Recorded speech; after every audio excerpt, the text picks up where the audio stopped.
And good evening. Welcome to the Sasquatch Experience. Sean Forker, Vance Nesbitt, James Baker, Henry May, and our guest tonight, Larry Beans Baxter, joining us all the way from Alaska. And we're going to have a good show tonight here on what show? Sasquatch Experience. That's right. Call it something different. Folks, you've only been here for now 1 minute. We've been going for about 15, 20 minutes. And the pre-show...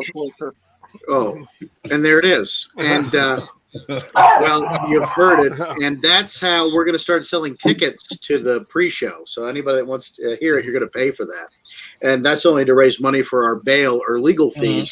Stem from indictments and what have you for the foreseeable future. But it's great to have Larry on the show tonight. I've pestered him a couple months ago to come on the program. We made it work. Larry, of course, wrote the book Abandoned. The history and horror of Port Chatham, Alaska. And it's a great book, folks. If you haven't picked it up yet, please go and do so. I tried to make the image clickable that you see on the screen, but me and technology couldn't make it work this week. So go to his website and pick up a copy of the book. But guys, it's great to be here. And Henry, we're going to do something different. I'm going to kick it off to you, man, to get us started, buddy. You giving that book a 10 out of 10. That's right. I did give the book a 10 out of 10, and I truly enjoyed the book. And I mean, what an intriguing mystery this is, And Larry, I mean, the fact that a town would be abandoned, and that the blame would go on something called the Nantinnuk, which is a name for Bigfoot. Yeah, it really, it's something that it's just kind of started taking off here in the last few years. Even people that live here where I live, which is, I mean, from where I'm sitting here talking to you right now, Port Chatham is like 40 miles that way. It's extremely difficult to get to, though. You have to charter a boat or find somebody that's willing to take you there. It's not an easy task. And, just since probably these stories started getting put on the internet, it kind of started gaining steam and picking people's interests. And now, it's like probably one of the most famous Alaska legends out there. And I really, I saw an opportunity here. There was no books about it. There's not really a whole lot of information out there on it. And I thought, man, this is a niche that I could fill. And, I just thought, man, this would make a great book. So I started writing it. And I knew after the book came out, and it started getting some exposure, I knew people would start contacting me and be like, oh, hey, my aunt grew up there and she has stories, or my grandma, and it's starting to happen. I've actually had a few people contact me and want to tell me their stories about living and growing up in Port Chatham. So I'm thinking maybe there might be a sequel in the pipe, more history and horror in Port Chatham. Ooh. I don't know. We'll have to see. But I really appreciate all the good vibes you're giving the book, and I'll have to, if and when I write another book, let me know, and I will send you a copy of my next book for free, because I really appreciate all the good. Wow, I like the book too, Larry. It was great. The best book I ever read. You don't matter. It's only about Henry. That's right. Henry's an OG classic here, guys.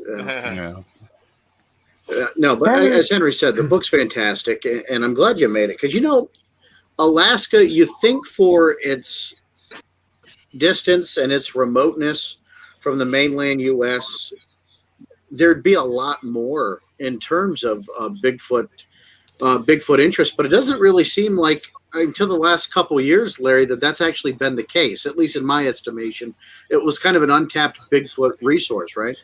Yeah. Well, what I say is being a Bigfoot enthusiast, I don't like to say researcher, but being a Bigfoot enthusiast in Alaska, it's great because there's a lot of prime habitat here.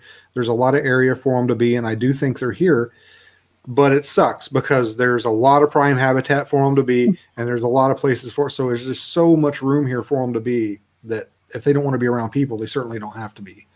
And I think a lot of the places where they congregate are just so difficult to get to that, you don't have. Don't get me wrong, there's sightings, there's encounters, and just about everybody that I run into either has a story or knows somebody that has a story. but it's always these areas like, well, we were up on Sheep Mountain, like 5 years ago, and this happened or that happened. It's not somewhere I can just jump in my car and go check out. It's some place that's like really far away where I need to take a boat and then get on a plane and then have them take me out and drop me off in the middle of nowhere. So it's kind of a blessing and a curse all in the same breath, No, it's funny you say that, because unlike here in most parts, like you said, to get to some of these areas you're having reports, you do have to travel. Even to get to Port Chatham itself, right? It was a little bit of a trip. Yeah, it's not that it's far away. It's just that it's so difficult to get to because you have to have a certain size boat to get there. You have to go outside Catchmack Bay and around the corner into the real ocean, into some rough water. So you have to have a certain size boat. I can't just go, jump in an 8-foot skiff and putter down there. Yeah. You have to have a boat that can handle, rough waters, and that costs money. And that's the biggest hurdle I have here is basically the cost of getting to places that I want to check out. Mm-hmm. So can we back up real quick, Larry, with you for listeners that may not be familiar, and a little bit of your biography and background and then what led you into this entire research and writing the book? Yeah, well, I mean, any guy that's around I think we're all around the same age or pretty close. I mean, it's pretty much the laundry list, In Search Of, Legend of Boggy Creek. I grew up on all that stuff. I grew up in Kentucky. Almost nobody's born in Alaska. Everybody gets transplanted here one way or the other. I've always been interested in Bigfoot, the unexplained, all that kind of stuff. And, growing up, the Bigfoot stuck. That's the part of all that really just stuck with me. Mm-hmm. And then being up here in Alaska, I really think that, I'm in a unique position to investigate Alaskan encounters and stuff like that. And I think it's probably one of the few genres of the unexplained where we may be able to get some kind of closure or come to some kind of conclusion on it. With a lot of stuff like UFOs, it's like, well, okay, there's lights in the sky. What are you going to do? At least here with Bigfoot, I think that there's a little bit more of a chance to get some kind of physical closure on that. And that's kind of why I've kind of always, Bigfoot's kind of always been my go-to thing. And it's always been something that's really interested me. And then as luck would have it, I joined the military when I got in my early 20s. And I always said, I don't care where the military sends me. I don't care where the Army sends me, as long as it's nowhere cold. Straight to Alaska I went. And I thought I lied to you, didn't he? Yeah, I thought actually, no, the recruiter, he didn't lie to me. He didn't tell me the entire truth, but he didn't lie to me. But I fell in love with Alaska. I just really love it here. And, my wife was born here. She's one of the few people that was born here and wasn't transplanted like I was. So, we stuck around, and I haven't regretted it. And I love it here. And, there's just so much to do and see. And the winter, I wonder sometimes about the winters. I'm like, I don't really want to be shoveling snow when I'm in my 70s. So we'll see. We may pick up and move someplace warmer when we get a little older. But for now, we're here. Well, they make snow blowers, so hey. Yeah. Well, I've got a snowblower. I've got a 4-wheeler. I've got if there's a method of snow removal, I have it. Yeah, I believe it. No doubt. So, what did you do for a professional career? Well, when I got out of the military, I got into law enforcement. I've been a corrections officer, and I started out actually after corrections. I was a police officer on St. Paul Island, which, if you guys ever watched The Deadliest Catch, that's where they offload the crabs sometime. And we were out there for about 3 years. And then, that's how it used to be in Alaska. Now everybody's hurting for cops, but back then it wasn't quite like that. And if you wanted a law enforcement job in Alaska, you kind of had to take a job that was further out in the bush, and you kind of had to go do your bush time. You had to go work out in a remote area and get your certification, and then after that, then you could come and work, in a bigger city or on the road system. So after St. Paul Island, I got hired at the Homer Police Department, and I've been here for the last 12 years. I just recently retired from there. Well, congratulations. I was the investigation sergeant, which means I either investigated or supervised any felony level investigations like homicide, sexual assault, felony level thefts, anything like that. So, and I kind of try and bring that into the Bigfoot world, and when I look into things and when I investigate things, I try and use some of the skills that I used when I was a police officer in my search for Bigfoot, and that's kind of the book. I think I talk about that, where I kind of tried to approach some of the stuff I was researching about Port Chatham. I tried to kind of research it like I would if it was a case that I was working on. Yeah. It's interesting because a lot of my research partners are retired law enforcement. One's still active. In fact, if you don't know him, Larry, I'd like sometime to introduce you to Matt Arner. He's also a police detective that is one of my favorite researchers that are in PA right now, just because there's that instinct that you develop over time while being a member of law enforcement. When you're really getting into the details and you're starting to collect fact and evidence, there's just a different way to do it, and it's fascinating to me. All that training that you have to go into it, that has to be very helpful when you're talking to a witness, you're collecting evidence. Yes, I really think that we need to focus, as in Bigfoot people, need to focus more on interviewing techniques. And in fact, I think I'm toying with the idea that my next book is probably going to be about just that, about investigating Bigfoot like a police officer would. And there's going to be a pretty lengthy chapter in there on interviewing witnesses and kind of what to look for and stuff like that. I think that there's really a lack of that kind of training available to people in this field. No, and there should be. And I like to pick up as many of those techniques as possible. I know a lot of folks would really benefit from it. So if there's something you guys could put out there, go ahead and do it, because I think that would be. I would read that. Yeah, it would be a big seller, I think. More so than most of the books that are out there, because it's a little different. I think everybody would benefit from a little more education. Yeah, well, like my abandoned book, it's kind of a niche book. People have to be into Bigfoot, they have to be into Alaska, they have to want to know more about Port Chatham. So it's kind of you have to fit that criteria to want to read that book, kind of. And I think something more like that I was just talking about would kind of would appeal to a wider audience. Yeah, absolutely. So you did the documentary with Stephen Major. Yes. That he's an interesting fellow. I follow him on Facebook. I don't know him personally, but he seems really enthusiastic, man, and really wanting to solve this mystery. If Stephen could concentrate, he's a very ready, fire, aim guy. I think if he could just slow down and concentrate, I think he would have figured this thing out already. He would probably have a Bigfoot in a cage somewhere and charging people to see him or something. But I think he just I love him to death, but man, sometimes he's just, let's go. Yeah. I'm a little bit more slow and methodical and, let's plan this out. And he's like, we'll figure it out when we get there. I think every friendship has a good balance on that, right, JB? Yeah, I'm the same one. I was going to say, he's actually you'd not guess that from the pre-show, but he's the one that keeps us grounded and pulls some good things out of investigation sometimes. Henry, go ahead. Looks like you're going to ask another question. Well, there were a couple of interesting incidents that were written about in your book, Larry.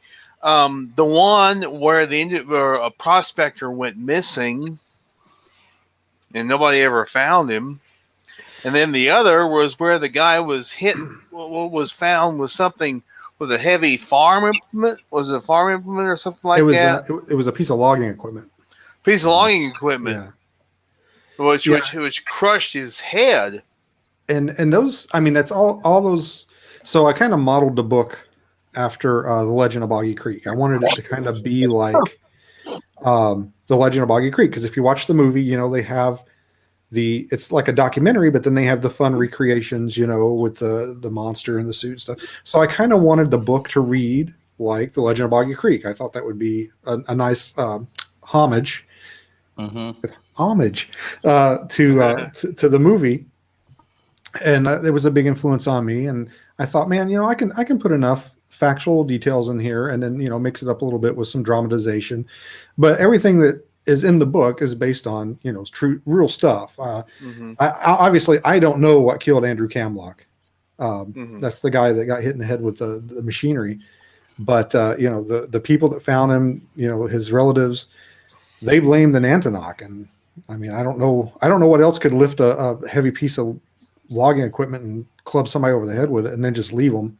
If it had been a bear or something like that, you would think there would be some predation or something going on. So there's some strange stuff going on in Port Chatham. It's almost like a Skinwalker Ranch type vibe to it at times, with some of the legends surrounding that place. Now that you brought that up, when you were in that area, did you pick up any kind of weird vibe that there's just something not right that happened here, or are you just not sensitive that way?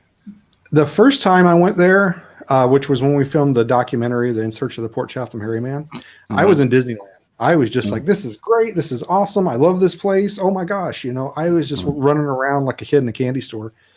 The second time when we went back and filmed for the Travel Channel, the Alaska Triangle, that was a little different. And that was when some bizarre things kind of happened. We were in one of the little cabins filming, and Steven heard some strange growling and stuff behind the cabin. And then I saw something kind of like falling out of the trees, but I don't know. I kind of brushed it off as like, well, that's just rainwater. But then afterwards, Steven heard the strange noises. So then I'm like second guessing myself. I mean, I don't get a whole lot into the woo type stuff. I'm pretty grounded in what I try to bring to the table. But yeah, we had a different vibe that second time. And the weather was even a factor in that. We would staying on the boat. And then when we get ready to go film, we'd, get on a little skiff and go ashore. And the weather, as soon as we pulled in, the weather turned bad. And the whole time we're there, the weather would start to clear up. It would start to get nice. And we're like, okay, we've got a break in the weather. Let's go film. And we go to climb on the skiff. And as soon as we get geared up and get on the skiff, the weather would get bad again. And we kind of started joking like, oh, Port Chatham doesn't want us here anymore. And by the time we got done filming that episode, we all pretty much believed it. We're like, yeah, it's time to go. Right. And that's known as, that was a fishing hub, was it not? Yeah, it was. It started off, there was actually there was a lot of industry there. They had the cannery. They had a cold storage facility that could handle, I don't know what the exact number was, a couple 100,000 pounds of halibut, something like that, which was a lot. It was like 200,000 pounds or something, I think you said. Yeah. And there was a big sawmill in the area, which the sawmill, I actually learned during the course of my research, the sawmill was actually the big industry in the town, not necessarily the cannery. Back then they fished a little different than they do now. They use these big fish traps. And it's basically, they would just construct them out of wood, and it would be this long tunnel that the fish would swim into, and then they would swim into this, big container, and they'd be trapped. And they don't allow that anymore. That's against the rules. But this is back before they had things like conservation and stuff like that. But the sawmill was actually a really, really big part of the community. It was actually bigger than the cannery was as far as industry. Yeah, those fish traps are really cool. I actually I have a tiki room upstairs, and some of the tiki culture has like the kind of olden type fish traps and things like that. And I made one, and it's just really interesting because it seems so simple. Oh yeah, the fish flies, or the fish swims in and should just be able to get out, but the way fish aren't smart enough to figure out how to turn around right, and they just get bottled in. Yeah, it's the same concept as like a minnow trap, if you ever used one of those, where it's got the little funnel that goes in, and then when they get in, they can't get out. And for it being such a important part of the lumber industry, there sure were a lot of lumberjacks and loggers that went missing or didn't have a fortunate demise. Yeah, well, and that's kind of one of the things about Port Chatham, that were they so aggressive? Was all the aggressive behavior? Was it because of the fish? Was it because of all the fish they were catching? Were they competing with food resources? Was it because of the lumber industry? Were they cutting down their home? You know, there's a lot of things that were going on there that could, I guess, provoke a response from a creature that lived there and was, you know, wanted to stop. Mm-hmm. No, then that makes sense. And hey, that's been going on for, you know, generations and millennia, even from the journals of Leif Garrison when he set foot on this land, saying, hey, we were kind of pointed to get out, you know, by giant hair-covered creatures. So, you know, not Vance, saying weren't that you that's the- what happened, but, you know, it's very logical and it makes a lot of sense. Vance, Yeah. weren't you the recorder on that trip? I was actually. Yes. So. Mm-hmm. Yes, I was. Poor Vance. Thanks for pointing out my age. I appreciate Well, it. you know. Well, I mean, the theory's sound, and they also, if you read some of the lore, they believe that the Grassman and different ones like that actually were looking out for the tribe. They had a semi-symbiotic relationship, you know. So if they felt that something was impeding to, you know, their local environment, you know, or even pushing the tribes back, they would be like, yeah, we're not doing this. And that would be their protector and the first guard to go, hey, you know, hey, get back on your boat, bud.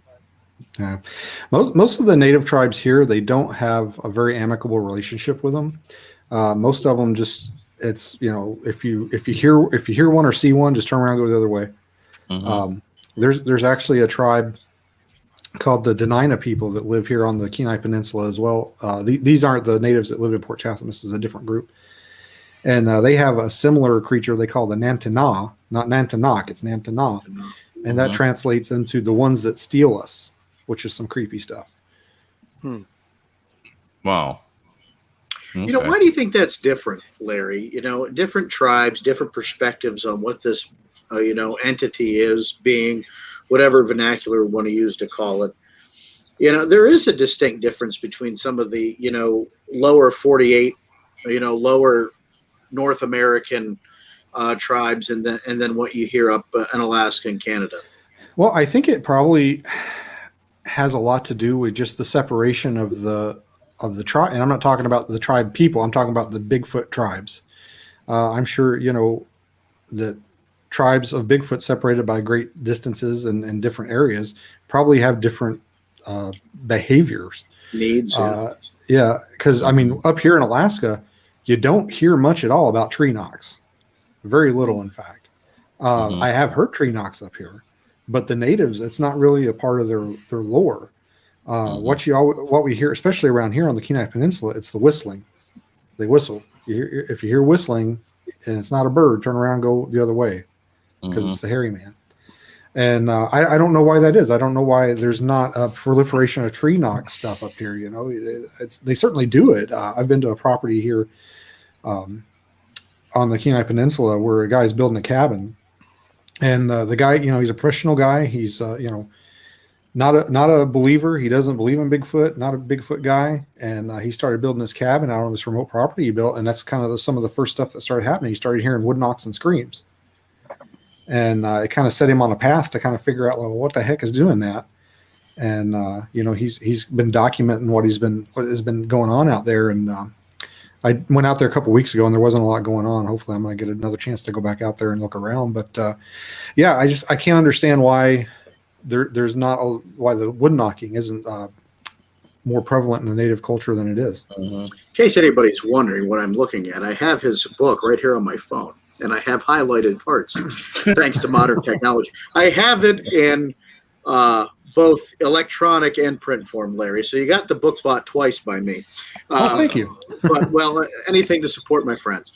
But, you know, one of the things I thought was really interesting that you pointed out was that long before the Jerry Crew footprints and the Patterson Gimlin film, these stories of the Nantinak were, you know, a lot more prevalent than, especially in the description, right? The description of the creature.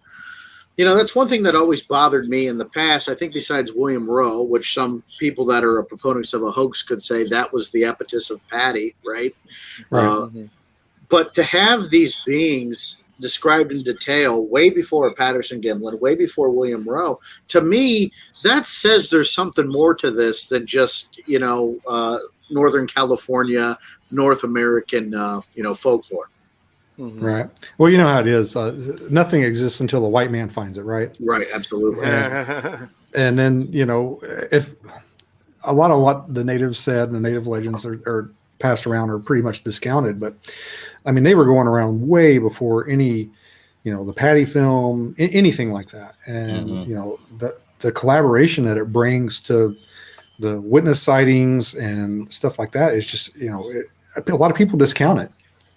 And it's kind of like that. Well, remember a few years ago when they filmed that footage of the bear that had injured its paws and it was like walking upright Yeah, through a absolutely. neighborhood, and then they were doing news articles on it, and they're like, "Well, the legend of Bigfoot's been solved, everybody." Yeah. And then they show the bear like walking, and Please. come on, does anybody really think that bear is responsible for all the Bigfoot sightings ever? Right. Come on. No. So it's kind of in the same vein, Yeah, Right. and when they make stupid claims like that, it really diminishes the value of the witnesses that know what bears look like, right? Yeah, right. How about I think my favorite story from the book, and I don't want to give too much of the book away because I want folks to go out and buy it again down at the bottom corner. Hamish Wilson, I think, is my favorite story, not because of what happens to the damn mule, but what happens after. It's just, if you want to go into a little bit about that, Larry.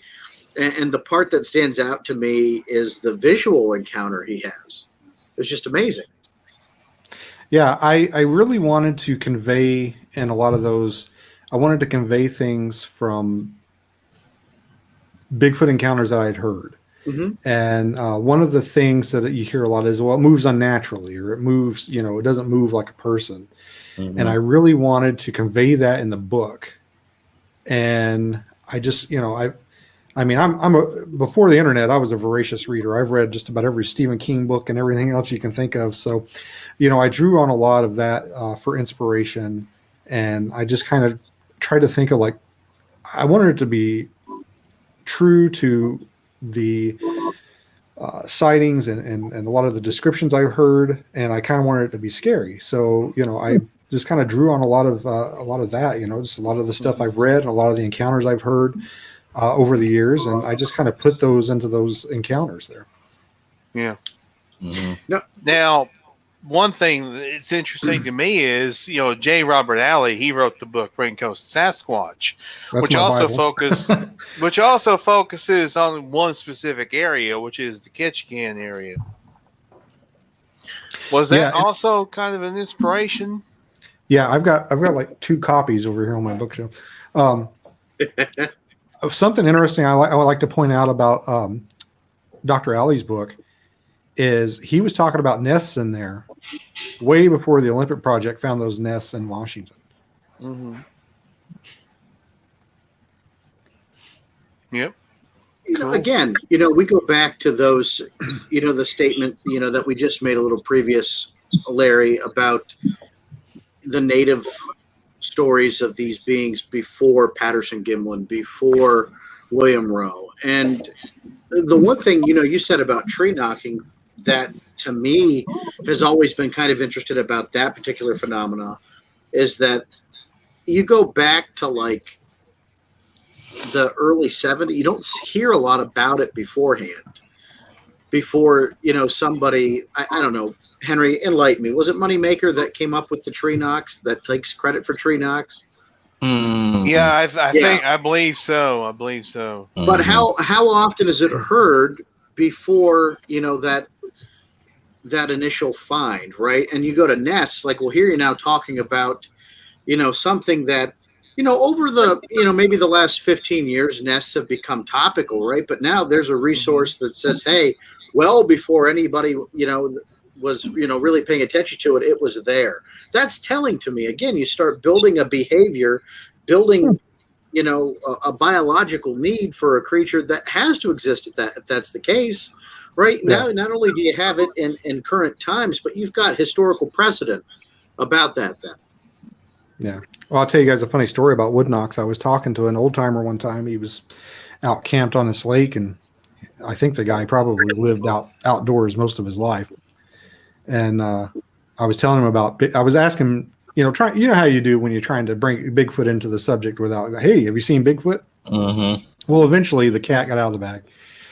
And we were talking about wood knocks, and he's like, "Oh no, you know what that is?" He goes, "That's a moose." He goes, "That's a moose ramming a tree." He goes, "It sounds just like a baseball bat hitting a tree, and it makes that noise." I was like, "Oh, okay.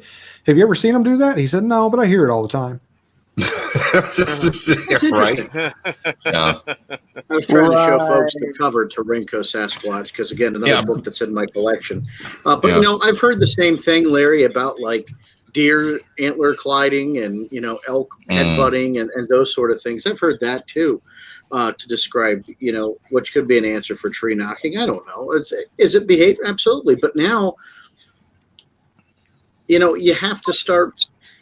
In my notes, I guess I'm a little manic about what I'm trying to say because there's so much out there available now. You could really hoax a sighting with no problem. You could really hoax an encounter with no problem, right?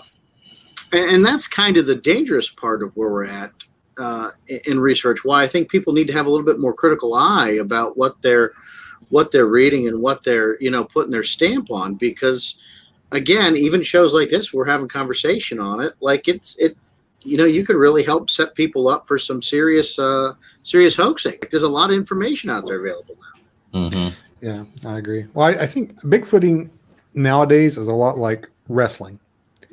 You have your serious art, you know, Greco-Roman style, you know, competition, real deal wrestling, and then you have your professional wrestling that's just pure entertainment. Mm-hmm. And that's kind of what the Bigfoot world is right now, I think. No, I agree with that. In fact, you know, sometimes you gotta, you know, it's kind of hard because how do you present like what we're doing right now is entertainment, right? But we try to do it in a very factual way. And sometimes there's humor, sophomoric, or, you know, whatever. But again, you know, trying to be factual without trying to, you know, diminish, you know, the reality of the situation we're in. Yeah, we want Bigfoot to be real, right? I mean, I think all of us here want it to be the case. But still, even though some of us have had sightings, some of us have had encounters, we can't say for sure beyond that it is, because there's no, you know, to this day, I mean, aside for some footprint casting, some unclassified DNA, there's no proof yet, right? Mm-hmm. There's no proof positive body that's the case. And that's a hard position to be in. Yeah, I mean, I agree. I haven't been in this, like, seriously looking into Bigfoot for very long, probably like 5 or 6 years. And in those 5 or 6 years, there's been a couple of times where I'm just like, you know what, I'm done with this. I'm not going to do it anymore. But then something always happens, like a carrot on a string, you know. I'll hear something, or somebody will tell me about something. I'm like, oh, I'm going to go check that out. Well, you came across footprints, did you not? Yeah. Or a footprint? Yeah.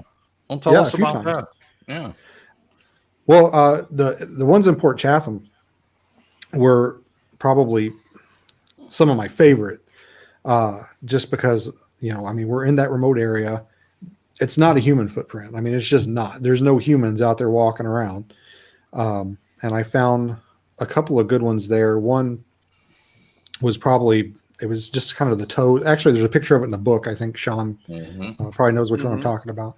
And I think that thing was probably 16, 17 inches long.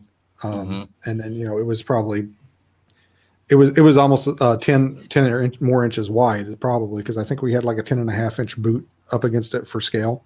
And then in another area, we were, I just had a moose run by my window. That is something that's never been said by one of our guests before, ever. Wow. On the air. I should have picked my camera or the laptop up and spun it around. Be like, look, there goes Bigfoot. But then one of the most interesting ones I found there in Port Chatham was an area when we put the skiff ashore. There was an area on the beach where you could see something had walked down, almost like it was looking at the boat. You know, because we parked in the bay at night, and then had walked off. Well, the tide had come in and washed those tracks out, so those weren't. You know, you could just see some disturbances in the sand and the rocks. But it was kind of interesting. And then we walk up this little trail, and right there in that trail, there's this 14-inch imprint. Looks like a right foot. And it was really hard to photograph. I never quite got a good photograph of it. I was trying everything I could. I was trying like oblique lighting with my flashlight and everything else, and just couldn't get it to photograph well because it was in some like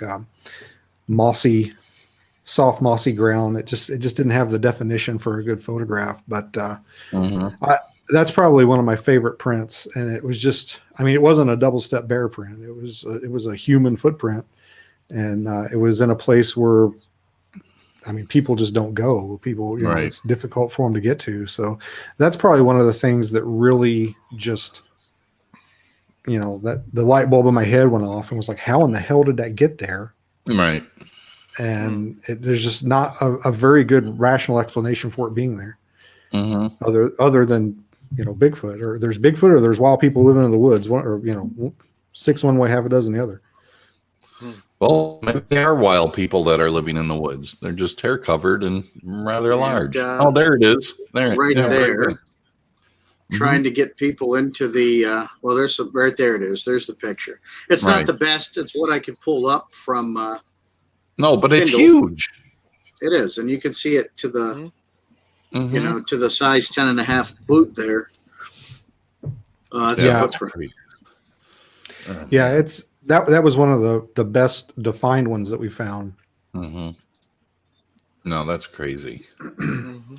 Now, how many of those were there? Was it a trackway, or was it how many impressions do you think there were?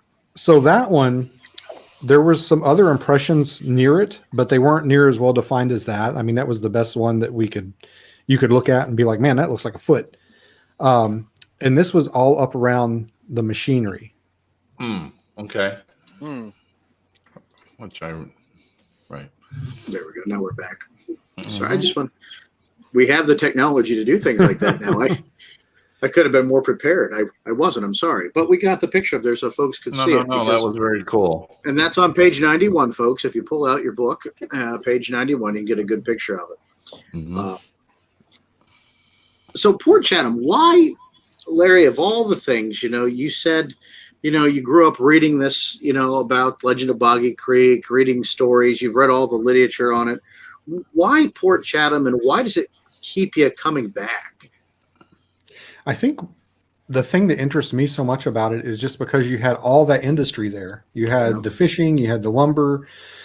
You know, people were born there. You know, people grew up there, and then it just all went away. You know, people don't usually. I mean, I grew up in a small town in Kentucky, and I guarantee you, if I want to have a high school reunion, I just have to go to Walmart on a Friday night, and I'm going to see most of people, especially people in small towns, are very adverse to change, and a lot of them don't like to leave. And it's a lot of the same ways in the native villages here. You know, people they're born there, they grow up there, and they die there. And to have a whole town just uprooted like that and moved, it just really intrigues me. I think that there's really something was going on there. You know, I thought about this earlier today before doing the show, that if there was anybody, and it just hasn't been discovered yet, that journaled all the activities that happened there, and those journals just haven't been found yet, or maybe are just, you know, lost to nature altogether. But I'm wondering if there were any kind of journals taken as to some of the craziness that may have happened there that was driving this to extinction up there. Supposedly, there is some kind of documentation in the logs from the cannery.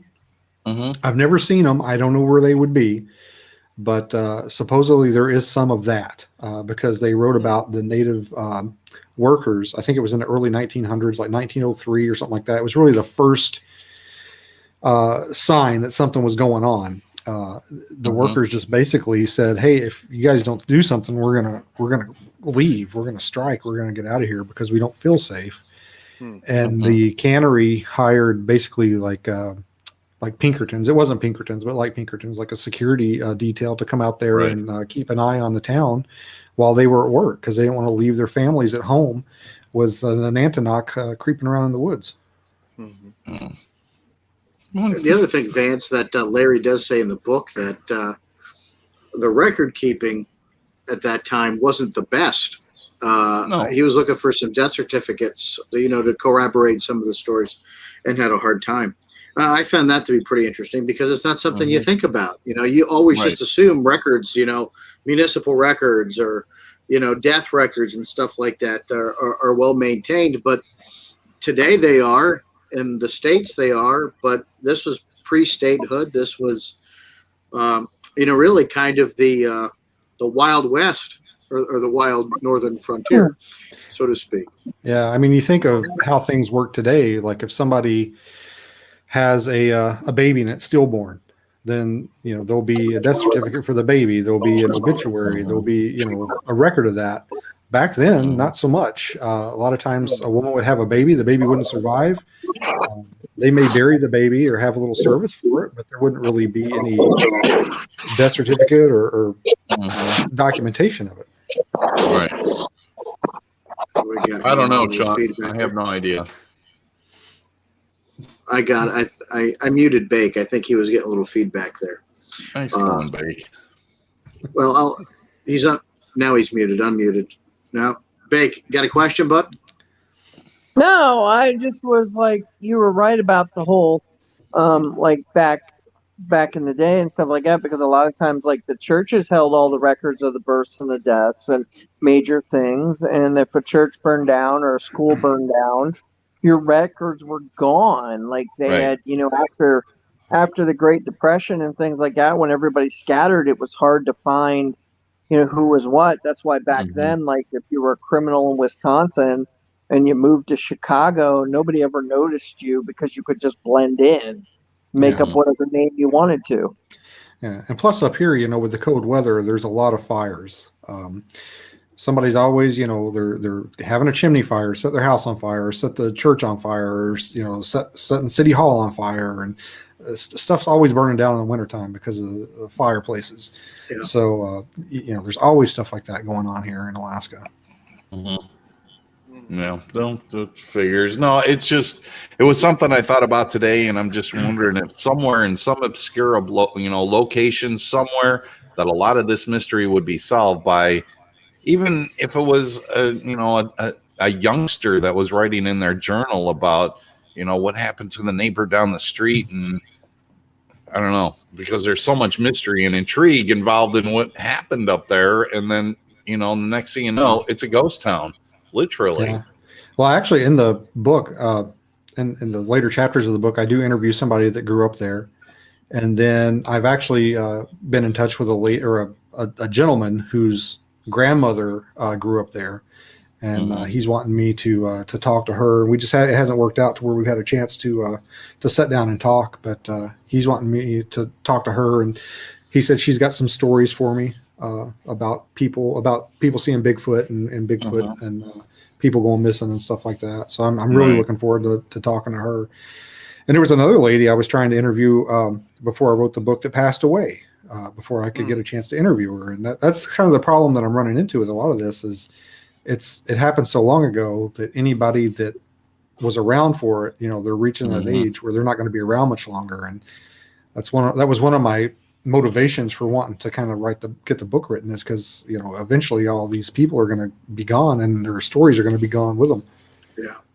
Now in the book, Larry, you're right that even if you take the Nantinaq out of the picture, there are any number of things in Alaska that can kill a man, causing them to disappear into the woods, never to be seen again. Of course, being quite honest with that. But then a little further down, you're right. There's a number of articles that were published on Port Chatham mentioning bodies that would wash into a nearby lagoon and were mutilated in a way that a bear would not do. And this is often attributed to the bodies of hunters, but no details are given. Fill me in on some of that. Fill us in on some of that. Bodies just washing into lagoons that are mutilated. Doesn't happen a lot here. Yeah. So, and again, I wish I had more documentation on this.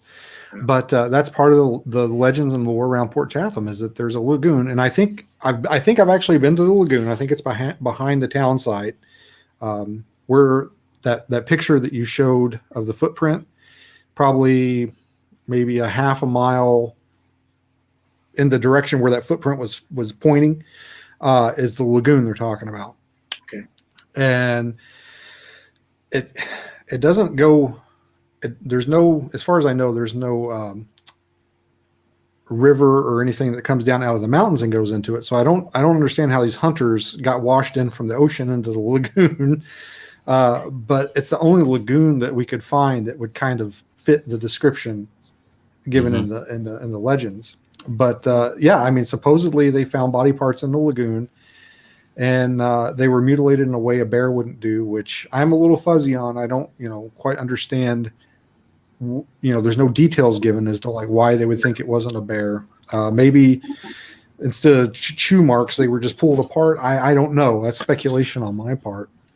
Which is interesting because I had that conversation today with an individual that I spoke to in the pre-show that researched into that activity, stating the fact that the bodies seemed to be pulled apart, but there was no predation.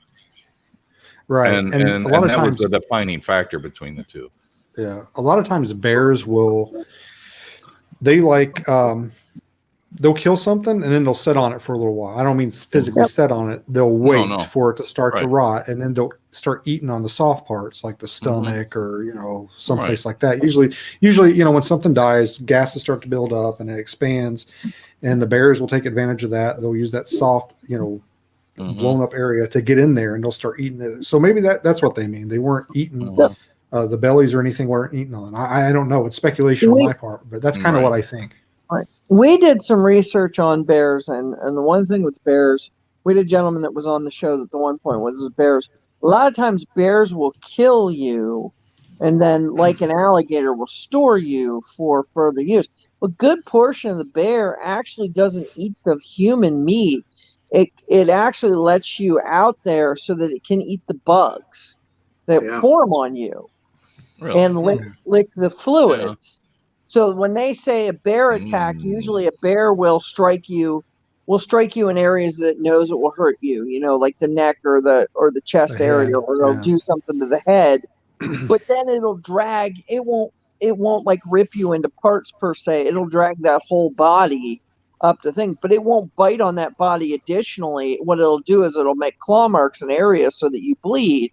And then what happens is when the bugs come to you and whatever, then they lick those claw marks. And then they get like the maggots and the big juniper bugs and all the stuff that likes you deadness, and then they'll sit on you for 1 to 2 weeks. And then eventually they'll be like, all right, I'm done with this stiff. Let's go find me a deer, Yeah. I'm a little, I don't want to say skeptical of the lagoon story. I think there's probably something to it. I just don't know. Like I said, there's a lot of things in Alaska. You could get trampled by a moose. Moose are just as dangerous as bears, in my opinion.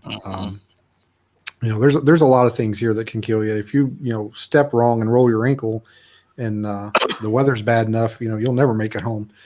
So, yeah, it's just it's hard to say what the story with the lagoon is. I wish I could track somebody down that could give me some insight on that. That was either give me some firsthand knowledge or something on that. Right. Have you had any? Go ahead. The facts about the bears James is talking about comes from Dr. John Mayanzinski, a Bigfoot guy. We had a good conversation with him at the Creature Weekend a few years back, and I think actually a takeaway from his encounter that he talked, about the information that he gave us on known animals was just as important. Adds a lot more context to what's going on out there in the woods when you stumble upon these things. And just, to agree with you, Larry, I don't think people really understand how dangerous moose are until they go and, you hear some of these encounters or watch some of these videos. They can be, incredibly dangerous creatures. You live with them, so I can only imagine. Well, you don't live with the moose. You share, an environment with them. I don't want to give away the wrong idea. Well, I just had one 15 feet from me. That one lives in the yard. That one lives in the yard. Yeah, it's a Pat Bowinkle over there. But you put this book out there, and there are going to be some critics, making these statements without proof. But I think you've done it in a very fair way. You're not deceptive about anything. You put the information out there for as it is. You talk about not being able to get records for various different reasons. But let's be honest. None of this stuff that we talk about can be proven. So why all of a sudden theory and speculation? Yeah, it's all theory and speculation.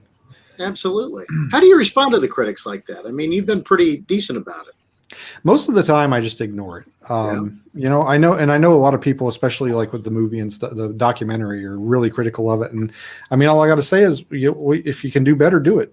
Absolutely. Come on. Port Chatham's not going anywhere; it's still there. Larry, I've said for years that if you see what's on TV and think that's what we do, you're mistaken. And the one thing I appreciate about the Port Chatham Harryman documentary is exactly what Bigfoot research is. It's a lot of work for sometimes little payoff, right? I talk about my own experiences being this 25, almost 20, 25 years, and you can count on one hand the amount of experiences that are memorable, right? This isn't for everybody. It's not as exciting as TV makes it out to be. And has that been your experience so far? Absolutely. It's a lot like police work. Like I think I was saying that earlier before the show, where there's a lot of downtime, there's a lot of just nothing going on, and then maybe there'll be a little bit of excitement or something kind of mysterious.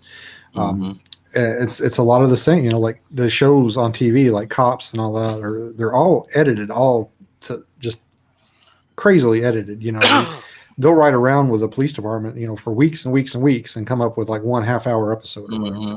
Right. And Bigfooting's a lot of very, very similar. I don't know how many. I've definitely went out more times and had absolutely nothing. I just went out and had a good time camping than I've had go out and have something happen that could probably be Bigfoot.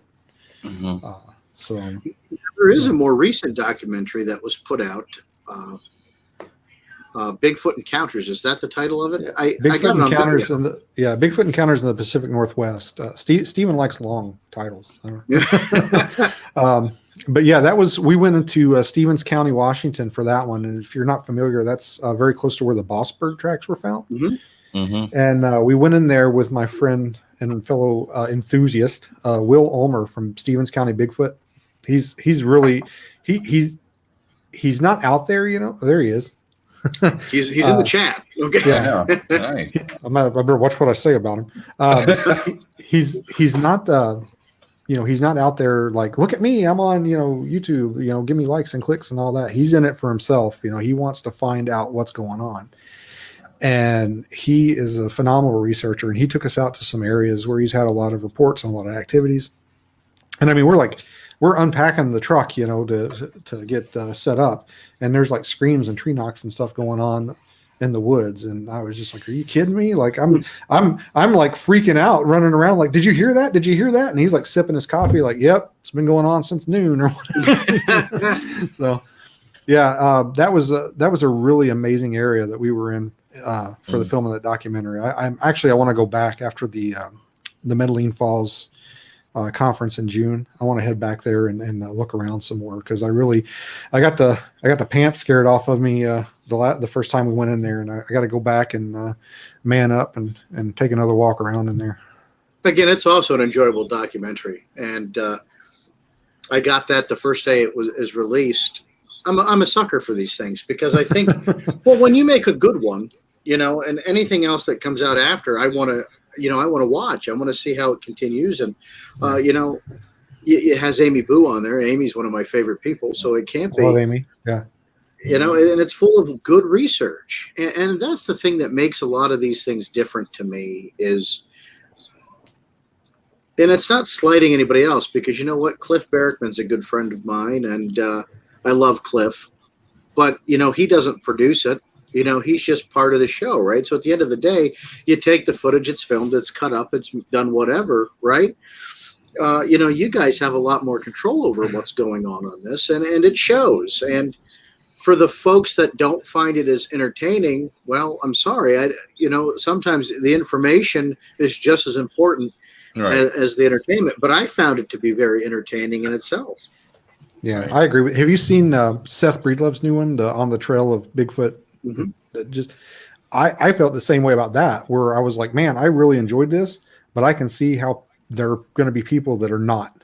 Absolutely. Because they're going to be like, well, nothing happens. Well, I thought there was a lot of good information in it, and I really enjoyed it. Right. But I know there's going to be a lot of critics for that. Yeah. Of course. But at least you're Yeah. putting it out there, and at least you're doing something different. It's not cookie cutter. It's, on its own. And, Will taking you guys out to that spot, is a lot of trust, right? And you have to do him justice too by telling his story. And I think it was done very well.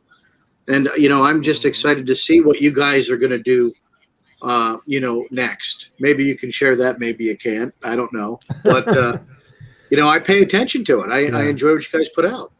Well, we've had a couple of different things planned that we were going to go out and film, and COVID kind of threw. We were going to go to Prince of Wales Island last year, and COVID kind of threw a wrench in that. Amy was going to go with us, and I'm not really sure what we've got planned 100% as far as filming goes coming up. I know there's an area in Canada, I think, that Stephen really wants to get into and look around.